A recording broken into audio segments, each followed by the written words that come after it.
एक कस्बे में सरिता नाम की विधवा अंधी औरत रहती थी। उसका एक बेटा था भूषण, जिसके पालन पोषण की सारी जिम्मेदारी उसके कंधों पर थी।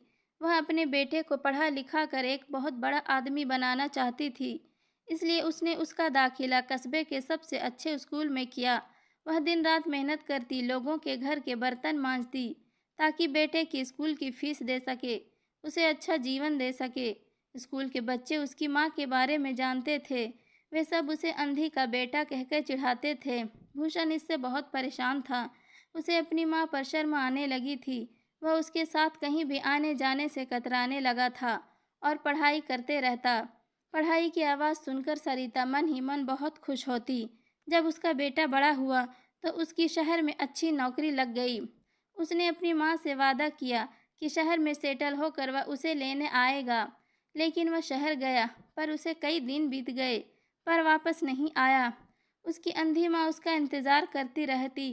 1 साल बीत गए, भूषण की कोई खबर नहीं आई। सरिता को नहीं रहा गया और वह बेटे से मिलने शहर पहुंच गई। पूछते पूछते वह बेटे के बैंक के ऑफिस में पहुंची। वहां सिक्योरिटी गार्ड ने उसे रोक दिया। अंधी औरत ने गार्ड को अपने बेटे भूषण का नाम बताया और बोली कि उससे जाकर कह दो कि गांव से उसकी माँ मिलने आई है। गार्ड ने जाकर उसके बेटे को बताया। बेटे ने ऑफिस की खिड़की से देखा तो उसे अपनी माँ गेट के बाहर खड़ी नजर आई। वह ऑफिस में सबके सामने अपनी माँ की वजह से शर्मिंदा नहीं होना चाहता था। उसने कहला दिया कि वह ऑफिस में नहीं है। अंधी औरत मायूस होकर वहां से चली गई। अगले दिन को भूषण घर से ऑफिस जाने के लिए निकला। रास्ते में एक जगह काफ़ी भीड़ जमा थी। वह अपनी गाड़ी रोककर भीड़ के पास पहुंचा और देखा कि भीड़ सड़क में उसकी ही माँ मरी मरी पड़ी है। किसी गाड़ी ने टक्कर मार दी है।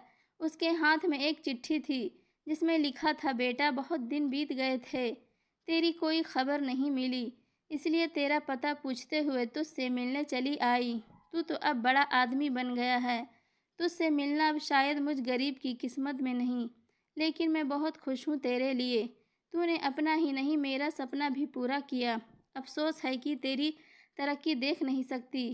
काश बचपन में मैं तेरी आंखें खराब ना होती और तुझे मुझे तुम्हें अपनी आंखें न देनी पड़ी होती, तो तेरी तरक्की अपनी आंखों से देखकर सुकून से मरती। तेरी अंधी माँ बस आखिरी बार मिलके तुझे ये खत देना चाहती थी। ये पढ़कर भूषण फूट फूट कर रोने लगा। जिस अंधी माँ पर उसे शर्म आती थी, उसने उसके लिए कितना बड़ा बलिदान किया था। वह आत्मग्लानि से भर उठा और जिंदगी भर खुद को माफ़ नहीं कर पाया और घुटता रहा कि उसने अपनी माँ के साथ बहुत बुरा किया।